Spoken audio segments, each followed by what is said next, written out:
बिस्मिल्लाहिर्रहमानिर्रहीम, अस्सलाम वालेकुम। मैं हूं आपकी मेज़बान निदा आसिफ। नाज़रीन, व्यू पॉइंट में खुशामदीद। आज का जो हमारा टॉपिक है बढ़ती महंगाई, क्योंकि जैसे आप सबको पता है कि रमज़ान की आमद है और रमज़ान के आते ही जो प्राइस कंट्रोल जो होते हैं वो जिस तरह से अगर बात करें हमारे असिस्टेंट कमिश्नर और डीसी जो है वो उसको कम करने के बजाय बल्कि हमने देखा है कि वो अपने एक जो है नुमाइंदों को बेच के जो है वो वहाँ पर सेटिंग्स हो रही होती है और जो है उनके ऊपर किसी किस्म की कोई रोकथाम का सिलसिला नहीं किया जाता। भारी भारी चालान कर दिए जाते शॉपकीपर्स को, उनके ऊपर जो है बोझ डाल दिया जाता है, लेकिन आवाम को जो किसी किस्म का कोई रिलीफ नहीं दिया जाता है। इस हवाले से प्रोग्राम में गुफ्तगू करेंगे और इसके साथ साथ जो कराची का इंफ्रास्ट्रक्चर है वो तबाह बर्बाद हो चुका है। जैसे आप सबको मालूम है, जो डंपर माफिया है, टैंकर माफिया है, उन्होंने कराची का रोडों का बुरा हाल कर दिया। तो इस हवाले से प्रोग्राम में गुफ्तगू करते हैं। हमें स्टूडियो से ज्वाइन किया, हमारे साथ मौजूद है पाकिस्तान पीपल्स पार्टी से आसिफ मूसा साहब, और दूसरे गेस्ट जिन्होंने हमें ज्वाइन किया है उनका ताल्लुक मुत्तहदा कौम मूवमेंट पाकिस्तान से है, शारिक अहमद साहब। खुशामदीद कहूँगी आप लोग, खैरियत से आप लोग? पहले मैं आपसे स्टार्ट करूंगी प्रोग्राम की, क्योंकि जैसे आपने सुना होगा मेरा इंट्रो मैंने सबसे पहले जो अपना जिक्र किया है वो इन्फ्लेशन, महंगाई। स्पेशली अगर हम बात करें कराची की, तो कराची में तो अगर हम ओवरऑल पाकिस्तान में बात करते हैं वो तो है ही, लेकिन स्पेशली कराची सिंध जो है इधर बहुत ही ज़्यादा जो है महंगाई है। क्या कहेंगे आप इस हवाले से? देखिए, बिल्कुल रमज़ान की आमद भी है और रमज़ान भी आने वाली है। उस हवाले से कल सेम हाउस के अंदर मीटिंग भी हुई थी। जो हमारे CMIT के जो स्पेशल असिस्टेंट हैं वकार मेहंदी साहब, उन्हें वो और साथ उस्मान हिंगोरा साहब जो कि प्राइस कंट्रोल के जो है मिनिस्टर भी हैं, तो उसमें बहुत सारी चीज़ें तय हुई हैं। और तय ये हुआ कि ख़ुद हर मार्केट्स का विज़िट भी करेंगे और जो प्राइस है उसको चेक भी करेंगे। और साथ साथ जो नई इम्प्रूवमेंट ये है कि मुख्तलिफ एरियाज़ के अंदर प्राइस कंट्रोल लिस्ट के हम थाने भी बनाए जाएंगे कि अगर कोई ओवर रेट पे बेचता है तो उनके खिलाफ FIRs भी और कानूनी कार्रवाई भी हो। तो पाकिस्तान पीपल्स पार्टी ये समझती है कि थाने का जो आपने जिक्र किया, तो थानों में कोई स्पेशल स्पेशल थाने price control check and balance के लिए उनके खिलाफ अलग से कार्रवाई होगी और उनके लिए थाना ही अलग बनाया जा रहा है ताकि प्राइस कंट्रोल जो है वो बेहतर तरीके से कर सकें और जो महंगे दामों जो बेच रहे होते हैं दुकानदार या रेडी वाले या ठेले वाले, उनके खिलाफ कानूनी कार्रवाई भी हो सके और जो लोग हैं उनको सस्ते रेट में, सस्ते दामों पे जो भी चीज़ें वो मिल सके। अच्छा आसिफ साहब, हमने बाजी में भी देखा है कई मरतबा इस तरह की कमेटीज़ बनाई जाती हैं और जो है टास्क भी दिया जाता है, लेकिन बिल आखिर जो है ना वही सारी चीज़ रिपीटेड हमें नज़र आती हैं। इनके ऊपर क्यों नहीं कोई मतलब मुसलसल कोई रोकथाम का सिलसिला किया जा रहा है? देखिए, मैंने आपको बताया ना कि इसीलिए ही CMIT के जो हमारे स्पेशल असिस्टेंट हैं वो खुद इसको लुक आफ्टर कर रहे हैं और देख रहे हैं। और आपने कहा कि मुख्तलिफ कमेटियाँ बनती हैं। देखिए, कमेटियाँ बनती हैं और बनते ही काम ठीक करने के लिए हैं, लेकिन बदकिस्मती से कुछ चीज़ें हो जाती हैं।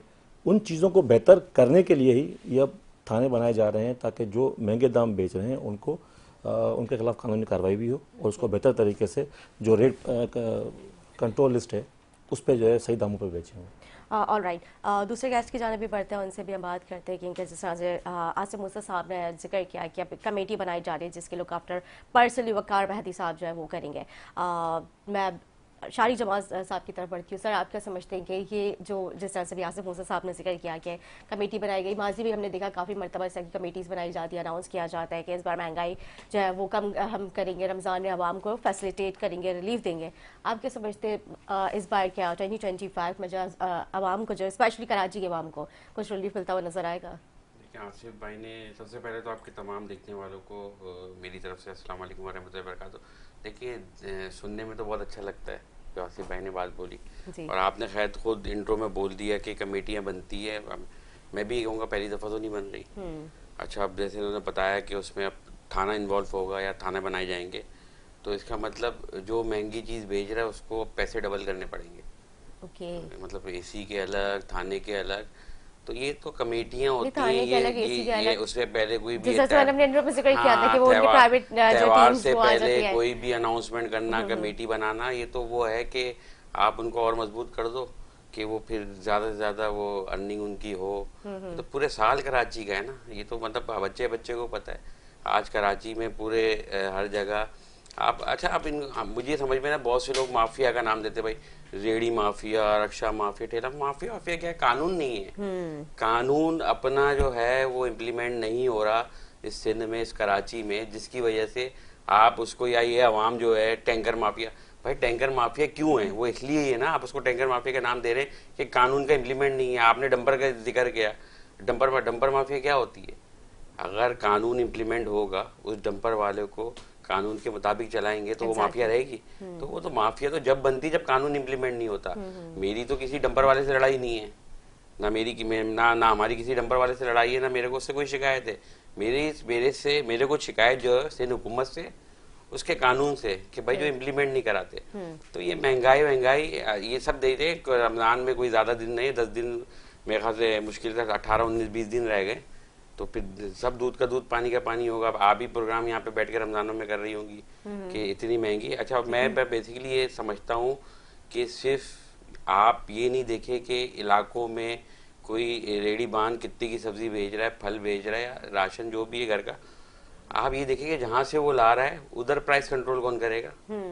जहाँ से होलसेल मार्केट में, उधर उस तरफ तो कोई देखता ही नहीं है। उधर काम है कमिश्नर कराची का कि वहाँ, क्योंकि देखें आप कहीं पे भी जाते हैं ना, उसकी यही शिकायत होती है कि भाई सब्जी मंडी से मुझे इस रेट पे मिल रहा है, या जोड़िया बाजार से मैं चावल इस रेट पे ला रहा हूँ, मैं कैसे उस रेट पे भेज दूँ।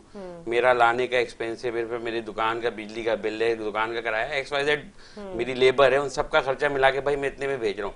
तो वहां पे कौन कंट्रोल कराएगा जहाँ से वो होलसेल रेट पे दुकानदार रहे। हर जगह दुकानदार भी गलत नहीं है और हर जगह ये भी गलत नहीं है।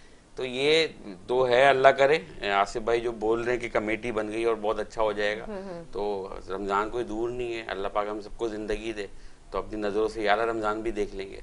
बिल्कुल ठीक कह रहे हैं। वैसे इनकी भी बात अपनी जगह बिल्कुल दुरुस्त है कि मतलब अगर पीछे से अगर प्राइस कंट्रोल जो है उनको किया जाए तो दुकानदार जो है वो फिर जाहिर है कुछ ना कुछ तो उसमें रिलीफ देंगे आवाम को। आप क्या समझते हैं? नहीं, बिल्कुल देखें भाई, ये ठीक कह रहा है, लेकिन सिंध गवर्नमेंट का काम है कोशिश करना। हम अपनी कोशिश पूरी कर रहे हैं। नहीं, कोशिश नहीं करना, उसके नहीं, ऊपर इम्प्लीमेंट करवाना। कोशिश करना मेरा काम है, इम्प्लीमेंट करवाना गवर्नमेंट का काम है, गवर्नमेंट का काम है इम्प्लीमेंट कराना। एग्जैक्टली। मेरा भाई पहले बात करना, मैं बात करूंगा। नहीं आसिफ भाई, मेरा काम कोशिश करना है, आपका भाई काम आपने अपनी बारी में बात की, सही। मैंने कुछ कहा, अब मैं बात कर रहा हूँ। आपको जब बात करनी है तो अपनी बारी पे बात कीजिएगा। देखिए, मैंने आपको ये बताया कि कुछ चीजें बेहतर करने के लिए एक अलग थाना बनाया जा रहा है जो स्पेशली इन चीजों को ही कंट्रोल करेगा। देखिए, नियत तो हमारी ठीक करने की है ना, हमें करना है तो हमारी नियत है ठीक करने की, हम कोशिश कर रहे हैं। अब कोशिश करने के साथ साथ हमें इनका साथ भी चाहिए होगा। अगर ये सारा कुछ हमारे ऊपर ही छोड़ देंगे कि सारा सिंध गवर्नमेंट नहीं करना है और सारा इदारों नहीं करना है, आप भी MP हैं, आप भी हमारे साथ बैठे हैं, हमें बताएं कि ये चीजें इस तरह हो रही है, इसको इस तरह ठीक करना है, तो हम बैठ कर उस पर कानून साजी भी कर सकते हैं, लेजिस्लेशन भी कर सकते हैं, और जो चीजें इंप्रूवमेंट करनी है उसको हम इम्प्रूव भी कर सकते हैं। अगर हम सिर्फ इल्जाम तराशी की सियासत करेंगे या एक दूसरे पर इल्जाम लगाते रहेंगे तो फिर यही चलता रहेगा जो पिछले सालों में होता आ रहा है। हमें मिल के बैठ कर मसाइल को हल करने की जरूरत है।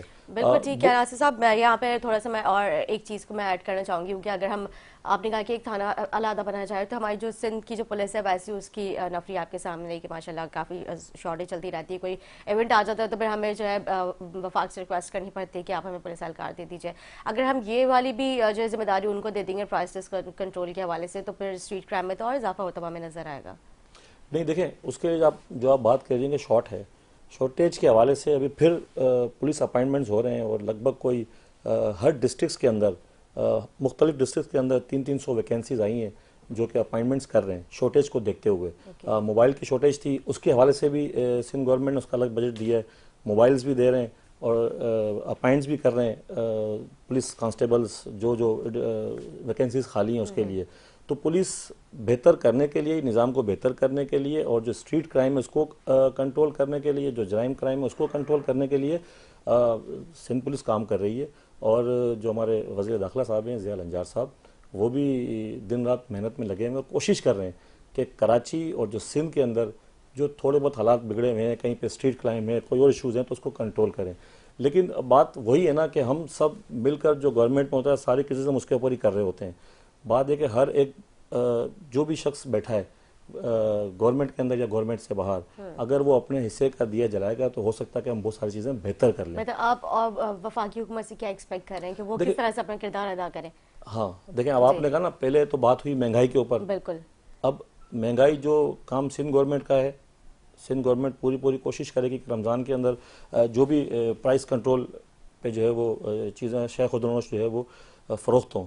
लेकिन इसमें महंगाई कंट्रोल करने के लिए मेरे भाई बैठे हैं, हम सिंध गवर्नमेंट का, हम वफाक का हिस्सा नहीं है, बिल्कुल, ठीक है, लेकिन MQM पाकिस्तान जो है वो वफाक का हिस्सा है। बिल्कुल। हम इनकी सपोर्ट के लिए मौजूद हैं। इस तरह इन्हें भी हमारी सपोर्ट करनी चाहिए गवर्नमेंट में, जिस तरह हम इनको सपोर्ट कर रहे हैं। तो हमसे बेहतर ये वफाक से बात कर सकते हैं, क्योंकि ये वफाक के अंदर मौजूद हैं, काबीना में मौजूद हैं, इनके मिनिस्टर्स हैं, वो काबीना में बैठ के बात कर सकते हैं कि महंगाई के हवाले से, उसकी कमी पेशी के हवाले से ये ज़्यादातर वफाक से मदद ये भी ले सकते हैं। ठीक है, ठीक है, सही है। बिल्कुल आसिफ साहब ने जो अभी जिक्र किया कि हम भी ये एक्सपेक्ट करें कि मतलब जिस तरह से ये लोग गवर्नमेंट में बैठे हुए हैं, आपको सपोर्ट कर रहे हैं, तो आप लोग भी इनके लिए सपोर्टिव बने। आप क्या समझते हैं, अभी पिछले दिनों हमने देखा कि काफ़ी सारी प्रेस कॉन्फ्रेंस आ रही थी, एक दूसरे को तनकीद भी किया जा रहा था, तो क्या वाकई सिंध गवर्नमेंट जो है मुताबिक कानून पाकिस्तान के लिए सपोर्टिव है? मैंने सुना है अभी आसिफ भाई से, मुझे लगता तो मुझे नहीं है। अच्छा, देखें बात आसिफ भाई जो बोल रहे हैं कि हमारे साथ दें और हम दें, हमने कब मना करा? सही। हमने इनको कब बोला कि भाई आप किसी गटर में ढक्कन नहीं लगाओ, आप लगाओगे तो मैं उखाड़ निकाल दूंगा? मैंने कब बोला कि भाई आप नाला बना रहे हो, रोड बना रहे हो, उस पर करप्शन करो तो मैं आपके साथ नहीं दूंगा या आपको मना करूंगा? आप काम करो ना सही से भाई। हम कहाँ किस इलाके में रोक रहे हैं, आप मुझे बताएं। ठीक है, आज ये बोल रहे हैं वफाक से, आप वफाक हुकूमत का हिस्सा हो, हम तो नहीं है। ठीक है, मुझे समझ में नहीं आता ये पता नहीं ये बात बोलते क्योंकि हम तो नहीं है। अगर देखा जाए तो वैसे एक वजारत तो है ना आप लोगों का, इनके पास है, हमारे पास नहीं है माशाल्लाह। नहीं, वजीर खारजा जाहिर सी बात है, उनका क्या है इस पे किरदार? नहीं ना, हमारा वजीर खारजा है ही नहीं। पीपल्स पार्टी वफाकी हुकूमत में मौजूद ही नहीं है, एमकेएम मौजूद है। सदारत तो आप लोगों के पास है ना, सदारत है, लेकिन मतलब वफाकी देखा जाए तो काबीना एक तरह से वो भी तो आप लोगों की सदर, आप लोगों के मामलात, आप सदर का अपना रोल है, सदर का अपना रोल है, सदर का अपना रोल है, प्राइम मिनिस्टर का, वफाकी हुकूमत का अपना रोल तो है। फिर भी आप लोग एमकेएम की जानिब देख रहे हैं, मतलब जब इतनी सारी मैं बड़ा आसान कर देता हूँ, मैं इसको बड़ा आसान कर देता हूँ। ये जो बोलते हैं कि हम वफाक का हिस्सा नहीं है, हमने वजीर आजम को वोट दिया, वजीर आजम बनाया, सदर भी पता नहीं किसका है, मुझे भी नहीं पता, ये आपको भी शायद नहीं पता हो किसका सदर है, किस पार्टी से ताल्लुक रखता है। कहने का मकसद है जरूरत नहीं ना वफाक में वजारतों की। सिंध माशाल्लाह इतना कमा के दे देता है, तो खामखा वफाक में जाएंगे तो फिर दुनिया देखती है। वफाक को दुनिया देखिए, सूबे को तो शायद दुनिया इतना वॉच नहीं करती, वफाकी हुकूमत को या आपके वफाक होता है उसको दुनिया वॉच करती है। तो जब सिंध इतना दे रहा है तो वफाक में खामखा के लेके, मैं क्या बोलना नहीं चाह रहा, गंदा होने की क्या जरूरत है? तो यही मुझे लॉजिक समझ में आती है। अच्छा, बात ये कि आज ना एमकेएम वफाक से कोई बात करे ना इस कराची के लिए, तो सबसे पहले बुरा भी इनको लगता है कि 18वीं तरमीम में हमारा सूबा है, आप कराची को क्या अलग समझ रहे हो? आप जाके कराची से वफाक से जाके कराची की बात क्यों करते हो? पूरे सिंध की बात क्यों नहीं करते हो? सिंध को क्या अलग समझ रहे हो? मतलब वो इल्जामात आपसे। भाई मैं कराची से जीता हूँ, मेरा हल्का कराची में मौजूद है, तो भाई मैं यहीं की बात करूंगा ना, मैं कहाँ की बात करूंगा? मैं बोलूंगा भाई मैं यहाँ नहीं, मुझे लाड़काना में गटर का ढक्कन लगा के दे दो। ठीक है ना? तो कहने का मकसद ये, इसमें बुरा मानने वाली बात नहीं है। मैं कराची का शहरी हूँ, कराची से मेरा ताल्लुक है, मैं उस हल्के से जीता तो मैं कराची की बात करूंगा। ठीक है, बिल्कुल ठीक है, इनकी बात तो ज़ाहिर है, अगर आप इस चीज़ को ऑब्लाइज करें तो मेरे ख्याल से आपको नहीं लगता कि ये गलत बात कह रहे हैं? देखिए, टीवी पे बैठ के बात करना, इल्ज़ाम तराशी करना, करप्शन के हवाले से बातें करना, ये बड़ा आसान होता है। नहीं, आप नहीं समझते कराची में करप्शन हो रही है? नहीं, मैं आपको बता रहा हूँ, मैं आ रहा हूँ उस तरफ आ रहा हूँ मैं आपको। देखिए, ये बोलना बड़ा आसान है, करप्शन हो रही है, करप्शन हो रही है, करप्शन हो रही है। ठीक है, एमकेएम का मेयर था 2020 के अंदर, तो उस वक्त उनकी जो केएमसी की रिकवरी थी वो क्या थी, और आज पाकिस्तान पीपल्स पार्टी का मेयर है, तो वो कितनी रिकवरी कर वो अकाउंट में आ रही है। एक तो आप ये देख लें। और जब इनका मेयर बैठा हुआ था तो वो कहता था कि मैं बेख्तियार हूँ। भाई, जब आप बेख्तियार थे तो आप अपनी सीट से हट जाते, आप सीट पे क्यों बैठे हुए थे? लेकिन करप्शन कर रहे थे, इसीलिए वो फिर बैठे हुए थे सीट के ऊपर। एक अगर वो कहे कि मेरे हाथ में इख्तियार ही नहीं है और फिर वो सीट पे ही बंदा बैठा हुआ हो, तो फिर आप क्या कहेंगे? ठीक हो गया। इसी तरह अब जिस तरह मेरा भाई कह रहा है कि सदर जो है वो पीपल्स पार्टी के हैं और हमारे आसिफ अली जरदारी साहब हैं, तो भाई गवर्नर भी तो आपके हैं ना, सिंध में ही है ना, वो कहीं केपी के तो नहीं है, सिंध के गवर्नर है, वो काम करें। हमने कब रोका है उनको काम करने से? हमने कब कहा कि कहीं आने जाने से हमने कब मना किया है? भाई वो भी कंट्रोल करें, निकले फील्ड के अंदर, फील्ड में काम करें। अगर आप ये समझते हैं कि वफाकी गवर्नमेंट में सदर का रोल है, तो फिर इस तरह सिंध गवर्नमेंट के अंदर गवर्नर का भी रोल है। तो फिर गवर्नर को भी निकलना चाहिए, उसको भी काम करना चाहिए, उसको भी देखना चाहिए कि कहाँ कहाँ महंगाई हो रही है, साथ मिलकर काम करे। ठीक है, ये तो यहाँ सिर्फ हमारा ही सारा रोल है। नहीं, मतलब आप समझते हैं कि 18वीं तरमीम के बाद जो गवर्नर साहब जो वो डायरेक्टली इंटरफेरेंस कर सकते हैं? सूबे में? आप नहीं समझते हैं ये बात? नहीं, वो डायरेक्टली जो है नहीं, वो मैंने जाके इनकी बात का जवाब दिया, मैंने इनकी बात सही। का जवाब दिया, इनकी बात का जवाब दिया कि इन्होंने कहा कि सदर साहब बैठे हुए। सदर का वो रोल ही नहीं है ना, वो तो प्राइम मिनिस्टर का रोल है, सदर का रोल नहीं है प्राइम मिनिस्टर का। सदर का अलग रोल है, प्राइम मिनिस्टर का अलग रोल है। जिस तरह वहां बाइफिकेशन है, इस तरह यहाँ पे भी है। अब आप देखें, अक्सर आपने देखा होगा कि गवर्नर साहब आते हैं कि वो प्रेस कॉन्फ्रेंस करते हैं कि काम नहीं हो रहा, ये नहीं हो रहा, करप्शन हो रही है। डंपर, कल उन्होंने डंपर माफिया के लिए बात की, कभी किसके लिए बात कर रहे हैं, अच्छी उन्होंने बात की थी, बल्कि पीपल्स पार्टी के भी काफी मिनिस्टर्स ने आके इसकी वजाहत दी है। हम सब भी बात कर रहे हैं कि और हमारी जितनी भी जो दिली हमदर्दियां हैं, जो लॉयकिन जिनका इंतकाल हुआ है उनके लॉयकिन के साथ है, ऐसा किसी की फैमिली के साथ ना हो, लेकिन हम उसको बेहतर करने के लिए, उस ट्रैफिक निज़ाम को बेहतर करने के लिए, जो डंपर माफिया है इसको खत्म करने के लिए हम सब मिलकर लेजिस्लेशंस कर सकते हैं ना, बैठ सकते हैं, बात कर सकते हैं इसमें। अफसोस कलमिया ये है ना कि इस तरह के वाकयात ना पैर दर पे होते आ रहे हैं। इनके ऊपर अभी तक कोई मतलब प्रॉपर कोई जो है कानून साजी नहीं की गई है, अभी तक इनको उस तरह से रिस्ट्रिक्ट नहीं किया गया कि मतलब ये इतने बेलगाम हो चुके। कल हमारे पास एक पीपल्स पार्टी की आपकी जमात की जो है वो गेस्ट थी, तो वो कह रही है हम तो इन्हें रोक नहीं सकते क्योंकि जगह जगह जो कंस्ट्रक्शन हो रही है, अब हम आसमान के जरिए तो रोड पे उतार नहीं सकते। मतलब इस तरह के बयान टीवी पे देना कि मतलब पूरी आवाम सुन रही है, 5 से ज्यादा लोग जो जहाँ बहाक हो गए, मतलब उनके जो घर के लवायकीन है वो भी उससे मौजूद थे, तो उनके घर की कफालत करने वाला कौन है? ये डंपर माफिया तो उनको सपोर्ट नहीं करेंगे, हुकूमत तो इनको सपोर्ट नहीं करेगी, उन्होंने जो भी करना है अपने बलबूते पे करना है। मतलब दिन दहाड़े हम देख रहे लोगों को मार दिया जाता है, मतलब ये इंसान की जानों की कीमत हो गई है आज के दौर में। नहीं देखिए, ऐसा होना नहीं चाहिए, और किसी के भी घर से जाए, वो इंसान है और वो किसी का प्यारा है, तो वो ये तो बंदे पर तब गुजरती है जब बंदे के अपने घर में हो। बहरहाल उसके लिए जो हमारे मुकेश कुमार चावला साहब हैं, जो मिनिस्टर हैं एक्साइज के और ट्रांसपोर्ट जो हमारे मिनिस्टर हैं, मैं फिर कहूँगा कि उन्होंने कोशिश की है, एक कमेटी तश्कील दी है जो कि रोड चेकिंग के लिए सेक्रेटरी साहब और पूरी जो मोटर व्हीकल इंस्पेक्टर्स हैं वो सारे रोड पे निकलेंगे और प्रॉपर तरीके से चेक एंड बैलेंस करेंगे। डंपर है, टैंकर्स हैं, बसेस हैं, जिनके लाइसेंस नहीं है उनके भी चेक होने चाहिए, और जो करेंगे फिटनेस के हवाले से प्रॉपर फिटनेस के हवाले से उसके लिए ही प्रॉपर एक टीम बनी है जो कि रोडों पर निकल गई और मौजूद है। देखिए, पिछले महीने फरवरी के महीने में 36,446 जो है वो जुर्माने किए हैं, और किसी को लाइसेंस के ऊपर, किसी को ट्रैफिक की गफलत के ऊपर उनके चलान्स काटे गए हैं। तो काम तो कर रहे हैं। अब इसमें शहरियों की भी जो है ना वो जिम्मेदारी बनती है कि वो प्रॉपर तरीके से अपनी गाड़ियों की फिटनेस भी कराएं, प्रॉपर तरीके से लाइसेंस भी बनाएं। हम सबकी जिम्मेदारी बनती है इसमें प्रॉपर तरीके से हम सबको अवेयरनेस, आप भी ऐसा कोई अवेयरनेस शो करें तो पब्लिक को अवेयरनेस देने के लिए।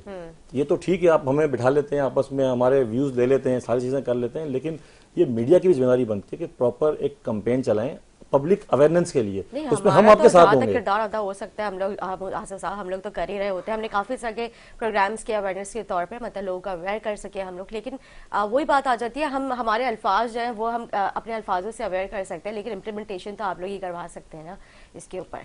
देखिए, इम्प्लीमेंटेशन अब हम भी कोशिश पूरी कर रहे हैं, सही ठीक है ना, जो जहां तक हम कर सकते हैं कोशिश पूरी कर रहे हैं। अब कहीं ना कहीं देखें, जिस तरह शारिक भाई यहाँ बैठे हुए हैं, तो ये भी समझते हैं कि बहुत सारी जगहों पर असर रसूख भी लोगों का इस्तेमाल होता है, और किस तरह होता है। आपने मान लिया असर रसूख इस्तेमाल होता है, मैंने हमेशा से असर रसूख के अलावा आप जाए तो आपका डायरेक्ट काम होगा। मेरी बात सुने ना जी। अब मिसाल के तौर के ऊपर शारिक भाई है, इनका अपना एरिया है, अपना हल्का है, ये कुछ ना करें, वहां के लोगों में कोई अवेयरनेस सेशन स्टार्ट कर लें अपना, जो अपना इनका फर्ज है अपने बिहाफ के ऊपर। देखिए, मैं अपने बिहाफ के ऊपर, मेरे एरिया में जो मेरी कॉन्स्टिट्यूंसी है वहाँ पे मैं अवेयरनेस सेशंस मुख्तलिफ करता रहता हूँ, चाहे वो ट्रैफिक के हवाले से, हम तो ड्राइव भी करते हैं, बैठे हुए ट्रैफिक के साथ कभी कभार कर लेते हैं उसके अंदर भी, तो ये हम कंटिन्यू कर रहे होते हैं। तो इस तरह हर एक MPS की भी जिम्मेदारी बनती है, MNS की भी जिम्मेदारी बनती है कि वो अपने अपने हलकों में अवेयरनेस सेशंस करें, लोगों के साथ बैठें उठें, उनको समझाएं, और फिर साथ साथ ये वालिदैन की भी जिम्मेदारी बनती है कि वो अपने बच्चों को समझाएं कि छोटी उम्र में, आप अब देखें मुख्तलिफ एरियाज के अंदर मैं खुद भी देखता हूँ कि वो चिंची रक्शे वाले जो है वो डिस्टर्ब करते हैं। मैं आपकी बात पे आऊंगी, लेकिन एक शॉर्ट ब्रेक लेंगे, ब्रेक के बाद गुफ्तगू जारी रखेंगे, हमारे साथ रहें।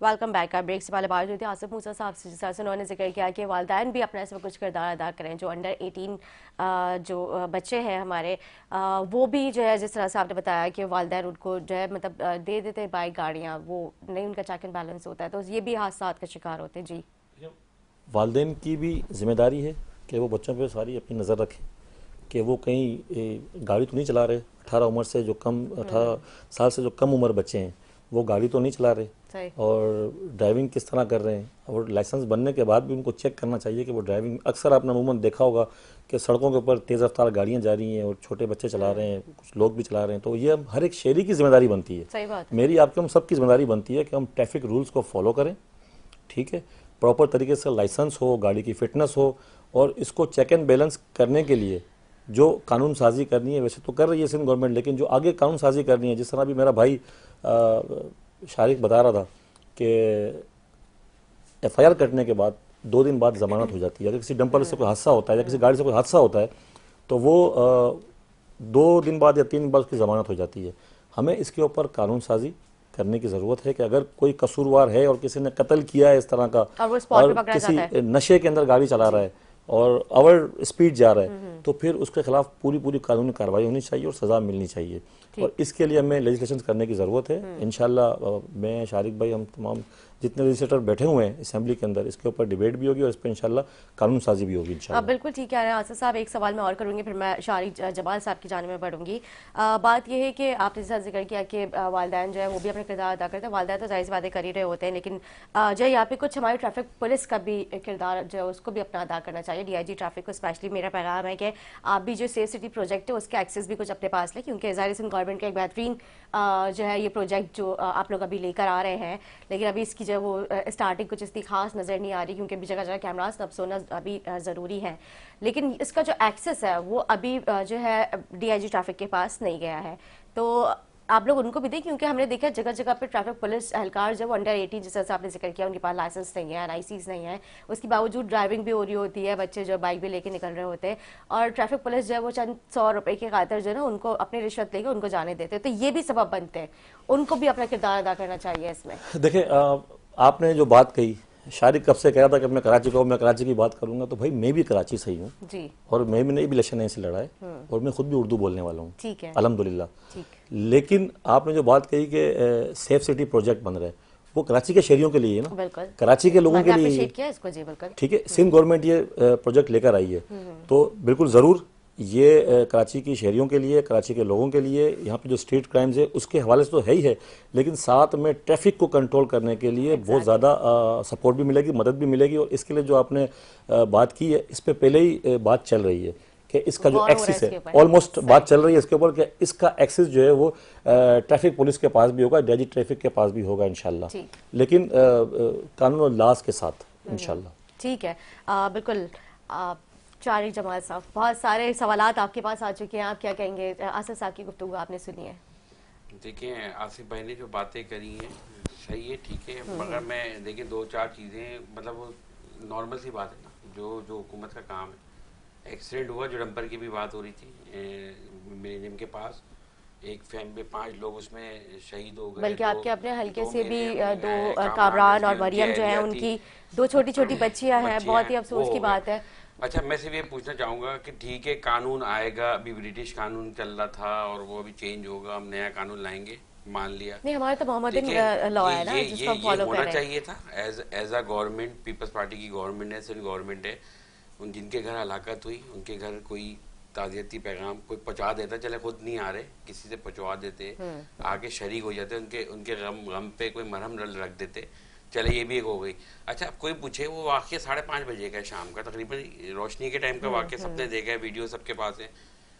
एसओ मुअत्तल हुआ वहाँ का, एसओ अपनी चौकी पे 2 दिन से एसओ अपनी चौकी पे नहीं है वहाँ पे। वो ट्रक जो है 5:30 बजे शहर में कैसे घूम रहा था, जिसको इजाजत नहीं है डंपर? यही तो हमारा सवाल है, लेकिन पीपल्स पार्टी के लोग यही कह रहे हैं कि कंस्ट्रक्शन हो रही है, जिसकी वजह से जो है हम उनको रोक नहीं सकते। यही बात नहीं, देखिए कंस्ट्रक्शन नहीं, किसने बोला कंस्ट्रक्शन है? सिंध सॉलिड वेस्ट का डंपर था वो, सही, सिंध सॉलिड वेस्ट का डंपर था, मुझे ऑफिशियल ने बताया है कि सिंध सॉलिड वेस्ट का डंपर था, उनको इजाजत है शहर में घूमने की, तो इजाजत है तो वो 5 लोगों को मार देंगे।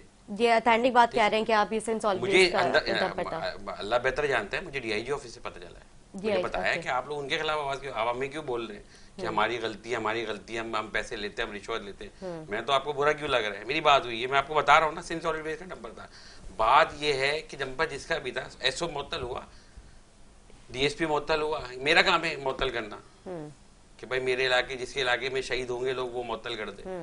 तो बात देखिए कहने की ये है कि भाई मरहम रखें, इस तरह नहीं चलेगा। आज सिर्फ ड्राइवर नंबर क्या, आपको कराची में इतनी वारदात हुई, स्ट्रीट क्राइम में इतने नौजवान लड़के चले गए, बुजुर्ग चले गए, कौन सा सिंध हुकूमत का नुमाइंदा उनके घर पे जाके ताज़ियत करी? क्यों नहीं करते? करें ना जाके। आप रियासत तो भाई, जिस तरह पाकिस्तान की जो वजीर आजम है, जो वो होती है, माँ होती है ना, रियासत माँ होती है मुल्क की, तो भाई आप सूबे की माँ हो ना, पीपल्स पार्टी की गवर्नमेंट है, आप किसके घर में ताज़ियत करने गए? कोई एक दिखाते हैं मेरे को कि किसी कराची वाले के घर डकैती में मरा हो। आज से 2 हफ्ता पहले 65 साल का बुजुर्ग मेरे हल्के में नाले में, खुले नाले में गिर के मर गया। उसी कल जहाँ नमाज़ जनाज़े, उसी के सामने बिल्कुल वो नाला है, और उसी के साथ स्कूल की दीवार भी, स्कूल का गेट भी खुलता है, ना नाले की दीवार है ना कुछ है। 2.5 घंटा वो शख्स मुंह के बल उस नाले में रहा। ठीक है, तो कौन जिम्मेदार है उसका? उसका जो काम हुआ 2022 में, देखिए मैं तनकीद नहीं कर रहा हूँ, बात ये कि इन लोग को तनकीद लगती है ना, मैं तो भाई बता रहा हूँ भाई ये चीज़ है, आप लोग करें ना सही। आप उस ठेकेदार के खिलाफ एक्शन करें, आपके लिख के खिलाफ एक्शन करें कि भाई ये रोड कंप्लीट क्यों नहीं। 28 मार्च 2022 को एडमिनिस्ट्रेटर मुर्तज़ा वहाब साहब ने उसका इफ्तिताह किया था रोड का, वो काम कंप्लीट हो गया, क्लिक वाले लपेट लपाट के कंप्लीशन करके चले गए, काम तो अधूरा पड़ा हुआ है। आप उसका नक्शा देखेंगे ना, मैं आपको दिखाऊंगा, मेरे गाड़ी में पड़ा हुआ है। अच्छा। मेरे ख्याल से शायद मलिर वाले समझ रहे होंगे पेरिस बनने वाला है मलिर। अच्छा। हाँ, ऐसा नक्शा था, मैं भी देख के बड़ा हैरान रह गया। और आज की हालत देख ले। ठीक है, मैं कल की बात बता रहा हूँ, इन्हीं की एक एमपी है, उसी हल्के में रहती जहाँ से मैं एमपी हूँ। ठीक है, वो एक ग्रुप में मेरी बात पे मजाक उड़ा रही थी, मसलन कि मतलब ये क्या हो गया ना, हमारे कोई कमाल हो। यार मैंने कहा यार किस तरह, अब आप खुद देखें, मैं क्या बोलूं, मैं मतलब किस चीज पे, ये जो इंसिडेंट हुआ था इसके हवाले से मजाक, हीरो बन रहे हैं और शारिक साहब ये बन रहे हैं, और बात सामने जिधर नमाज़ जनाज़े सामने घर पे पूरा खानदान रहता है उनका, एक बंदा भी नहीं है। आगे चले भाई, ठीक है, नहीं है, मुझे पता है आप अकलियत से, हमारी बहन है, आपके घर से कोई ताज़ियत करने आ जाता ना यार। शारिक साहब मुझे बताइएगा कि कितने अफराद आपके हल्के से जो ये, देखिए मेरे उस दिन जो है कराची में 3 वाकयात हुए थे। मैं आपको बताऊं, 5:30 बजे मिलीनियम का हुआ, तकरीबन इसी टाइम पे मलिर खोखरा पार में एक बड़ी बस, जिसको हम डाइवो कहते हैं, डाइवो जो आपके आउट ऑफ सिटी जो जाती है बसें, वो बड़ी बस की ब्रेक फेल हुई है, क्या फेल हुई है, वो गली में घुसा है, अनगिनत बच्चे खेल रहे थे। ठीक है, अच्छा उधर आबादी भी महाजिर आबादी नहीं है, सिंधी आबादी है, हमारे भाई हैं, वो मेरे हल्के की रिहायशी हैं। उधर वो बस घुसी है, उसने एक औरत को और उसके 1 साल के बच्चे को कुचल दिया, और बाकी जो कुछ लोग थे वो मेरे हल्के से बाहर PS 89 के रिहायशी थे, जो 3 लोग और थे। तो कहने का मकसद ये, उनकी 2 बजे रात को जनाजा हुआ है।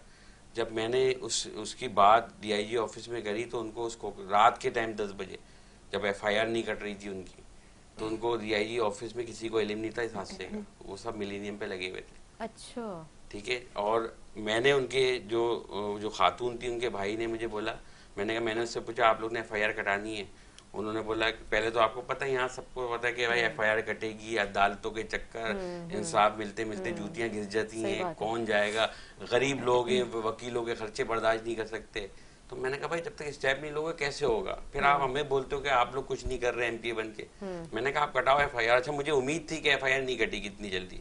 मैंने उनको भेजा अपना नंबर लेके, जब वो गए तो वही हुआ जो एज यूजुअल होता है कि भाई यहाँ तो कोई लिफ्ट ही नहीं करा रहा, FIR मतलब अभी तक उनकी नहीं कट गई, अल्हम्दुलिल्लाह उसी रात मैंने कटवाई, मैं खुद मैंने कटवाई। मैं कहने का मकसद ये कि जो अभी इन्होंने बातें करी कि पहुँच कितनी है और ताकत कितनी है, तो इधर मुझे भी अंदाजा था ना, मैंने इसलिए उसके भाई को नंबर लेके भेजा कि भाई कुछ हो तो मुझे उसके भाई का ना रोते हुए मुझे फोन आया कि शारिक भाई मैं यहाँ के थाने में बात कर रहा हूँ, ये मुझे ऐसे ट्रीट कर रहे हैं जैसे मैं कोई चप्पल चोरी की है या कोई सब्जी चोरी की FIR कराना है। यहाँ पे यही अलमिया है, बल्कि IG साहब के वाज़े तौर पे अहकामात है कि आप हुस्न सलूक से पेश आए अवाम के साथ, बल्कि अब तो कैमरास भी लगा दिए गए हैं कि हम देखें पर्स अली के अंदर क्या एटीट्यूड है। मैं अपनी बहन और अपने भांजे की FIR 1 साल की कटवाने आया हूँ, उसको एक बस ने कुचल दिया है और ये मुझे ऐसा ट्रीट कर रहे हैं जैसे मैं कोई चप्पल मेरी मस्जिद में चोरी है मैं उसके एफआईआर कर रहा हूँ, मेरे को मुंह नहीं लगा रहे ये लोग, कह रहे बैठ जाओ बाद में आना, कल आना, देखेंगे, अभी ऐसे तो आप नहीं है,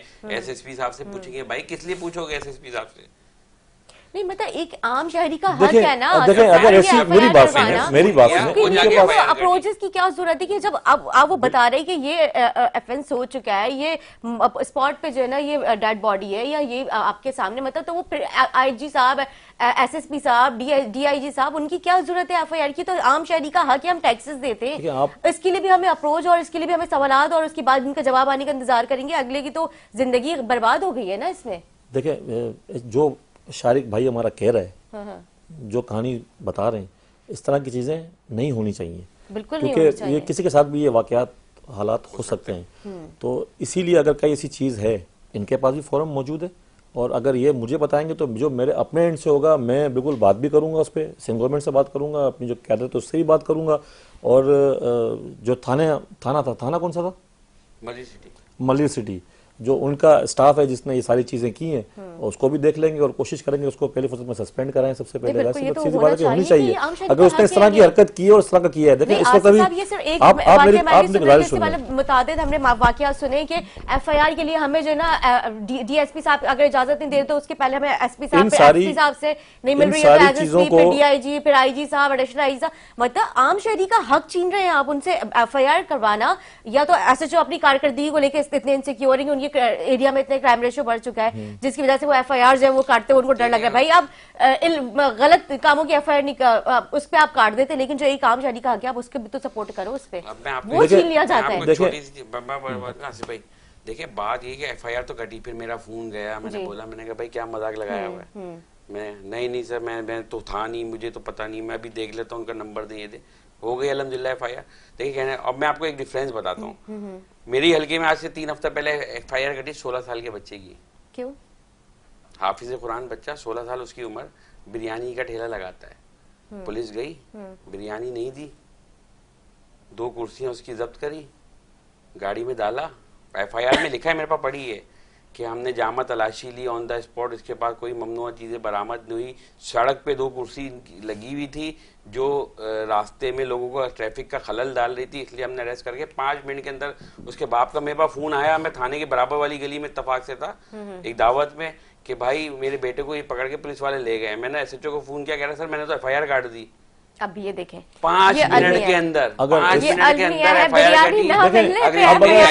काटी। मेरी बात देखें, ये आवाम क्या करेगी? देखें अगर आज मैं एज ए एमपी अपनी आवाम से राब्ते में हूँ, उनकी पहुंच में हूँ, तो मेरे तक आ रही है ना। मैं भी अगर वाला एमपी होता, जीतूं, घर चले जाऊँ, गायब 5 साल बाद वापस आऊँ, तो वो तो बेचारा उसकी जिंदगी 16 साल के बच्चे की खराब। सही बात है। उसकी एफआईआर फिर अगले दिन मैं डीआईजी साहब को भेजी, आईजी साहब को भेजी, लंजार साहब को दी मैंने, जो इनके होम मिनिस्टर है, जो मैं खुला बोलता हूँ। मैंने बोला सर ये कौन सा तरीकेकार है यार, 5 मिनट में मैंने कौन सा, इन्होंने बहुत बड़ा कोई मुजरिम पकड़ लिया था कि जिसने लाखों कत्ल करे हुए थे, 16 साल 5 मिनट जगह इन्होंने एफआईआर काट दी।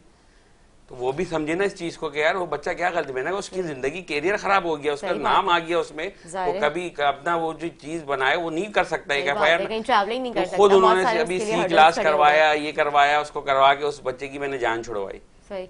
तो ये चीजें देखिए ये हैं जिसमें मैंने आईजी साहब को भी 50 दफा बोला मीटिंगों में, मैं खुद होम में मेंबर हूँ, उनको पता होगा, मैंने यही बोला, मैंने कहा आप पुलिस और आवाम में मोहब्बत की बात करते हैं तो ये जो चीज़ है ये आपको ख़त्म करनी पड़ेगी। हम मीटिंगों में तो आप हैं, आप सारे तमाम अफसरान डेडिकेटेड होंगे, आप अच्छा करने जा रहे होंगे, तो मेरे को बजाय थाना कल्चर है उसको नीचे कैसे सही करेंगे। आप किसी भी चीज़ का कोई भी टास्क फोर्स बनाते हैं, चाहे कबाड़ियों के खिलाफ हो, स्क्रैप डीलरों के खिलाफ, किसी के वो जो आप वहां से पैगाम तो बहुत अच्छा निकालते हैं अपने डीआईजी ऑफिस से, वो थाने में आके करप्शन में बदल जाता है। ये बिल्कुल ठीक है, वो थाने में पहुंचते शारिक खुद भी स्टैंडिंग कमेटी का, दाखिला के स्टैंडिंग कमेटी का मेंबर है, और इसने खुद कहा कि मैं गया, जाके मैंने खुद भाग दौड़ करके उससे बात करके होम मिनिस्टर से बात की, आईजी साहब से बात की, और फिर उसको सी क्लास करवाया केस। चले आप ये तो मान रहे ना कि आपकी बात सुनी गई, सर मैं तो हकीकत पसंद नहीं, आप देखें आपने माना नहीं बात की, सुनी गई, हो सकता है कि ये ज्यादती हुई हो, ठीक है, जो शारिक भाई बता रहे हैं, जो कि इसने एफआईआर भी कही, और यकीनन इसने जो बताया होगा आगे तो कोई उसके खिलाफ कार्रवाई भी हुई होगी। अगर नहीं हुई तो अब मैं खुद इस मैटर को, मैं बैठा हूँ ना, मैं बैठा हूँ, मैं सीधा सिंध गवर्नमेंट का मैं नुमाइंदा हूँ, मैं एमपी हूँ, हमारी गवर्नमेंट है, सिंध गवर्नमेंट है, तो मैं यकीन दिलाता हूँ आपको कि मैं खुद वहाँ जाऊँगा और जाके इस सारे वाक़यात वाक़यात देखकर फिर जो कसूरवार होगा ऑफिसर, उसके लिए अल्लाह ने चाहा तो इंशाल्लाह उसको सस्पेंड भी कराएंगे और फिर उसकी इंक्वायरी भी होगी। एक तो ये हो गया। दूसरा, आपने ये कहा कि पाकिस्तान पीपल्स पार्टी की तरफ से कोई वहाँ पे जिन लवाहिकीन थे उनके पास नहीं गया। मुझे नहीं पता कि वहाँ कोई गया कि नहीं गया, ये आपने कहा, लेकिन इंशाल्लाह मैं खुद वहाँ जाऊँगा और जो हमारे वहाँ के नुमाइंदे हैं, जो लोग हैं, उनको साथ लेकर जाऊंगा। नहीं, बहुत अच्छी बात है। और जो सोशल उनकी मीडिया दाद पे जरूर शेयर कीजिएगा आप लोग आपस में कोऑर्डिनेशन के साथ वहाँ पे विजिट करके सोशल मीडिया पे एक अच्छा पैगाम दीजिएगा कि पीपल्स पार्टी और जो है वो मुत्तहदा आप लोग जो है मिलके वहाँ पे एक अच्छी ड्राइव वैसे ही हमारे वैसे देखें, नहीं, आपने अवेयरनेस ड्राइव की बात की तो उससे मैंने अच्छी ड्राइव आप लोग अभी से आगाज करें। वैसे हम कोशिश करते हैं जी कि डिलीवर करने की, लोगों के लिए आसानियां पैदा करने की, और इनकी सपोर्ट रहती है। लेकिन जब ये टीवी पे बैठते हैं ना, फिर थोड़ी सपोर्ट इनकी कम हो जाती है और फिर ये जो है ना वो डंडा गंडा लेके जो है ना अपना सारा हकीकत बतानी है ना लोगों को। हाँ जी, बिल्कुल। हकीकत देखें, हकीकत से बरक से कोई बात नहीं कर रहा। नहीं, मैंने तो कुछ भी ऐसा नहीं बोला कि कराची की हालत इतनी अच्छी होती है, मैं पागल थोड़ी मैं बात करूंगा। नहीं, ऐसा भी नहीं है। ऐसा आप पहले, आप शारिक भाई पहले का आप देख लें, आज से जब मेयर नहीं था, अब जब हमारा मेयर बनाया, उससे पहले के हालात वाकई मैंने क्या सब कुछ ठीक कर दिया, लेकिन कुछ ना कुछ तो शराय भुट्टो जो बनाया जा रहा है एक्सप्रेस वे, बोल रही है कराची की रोड सही नहीं है, जिसकी जो सर्टिफाइड हो गया कि वो पागल है। लास्ट क्वेश्चन आपसे करना चाहूंगी, ये जो जिस तरह से अभी जो मिलेनियम वाला वाकया था उसमें जो घर के आपने बताया कामरान और जो मरियम जो उनके घर के बच्चों की जो वालिदैन है वो जा बाहक हो गए, तो इनकी अब सरपरस्ती के लिए कौन जिम्मेदारी उठाएगा? कुछ आप अपना किरदार अदा करेंगे या फिर उनके कुछ अहले खाना है जो उन्हें सपोर्ट करेंगे? मैं जानना चाहूँगी। उनके अहले खाना है, मेरी बात हुई है, करेंगे लाजमी। वो फैमिली ऐसी थी कि वो कर सकते हैं, आपस में सपोर्ट कर सकते हैं। बाकी जहाँ मेरी ज़रूरत पड़ी आगे किसी भी चीज़ के लिए, मैं हमेशा अपने इलाके में, अपने हल्के में मैं हाजिर हूँ। मैंने उनको बोला हुआ है, मगर ये कि लाजमी लड़की ज़ात है, बेटियाँ हैं दोनों, उसमें बहुत सारे फिर मसाइल भी आ जाते हैं इतना दीनी तौर पे उस पर, तो उनकी जो खूनी रिश्ते हैं वो उनकी लाजमी परवरिश करेंगे, लाजमी वो संभालेंगे, उन्होंने बोला है। ठीक है, थैंक यू सो मच। मैं आपका शुक्रिया अदा करूंगी। आसिफ मूसा साहब, शाहिद जमाल साहब, आपका बहुत शुक्रिया, आप लोगों ने अपना टाइम दिया। उम्मीद करती हूँ नाज़रीन को हमारा प्रोग्राम अच्छा लगा। इसी के साथ अपने मेज़बान इदास को इजाज़त, अल्लाह हाफ़िज़।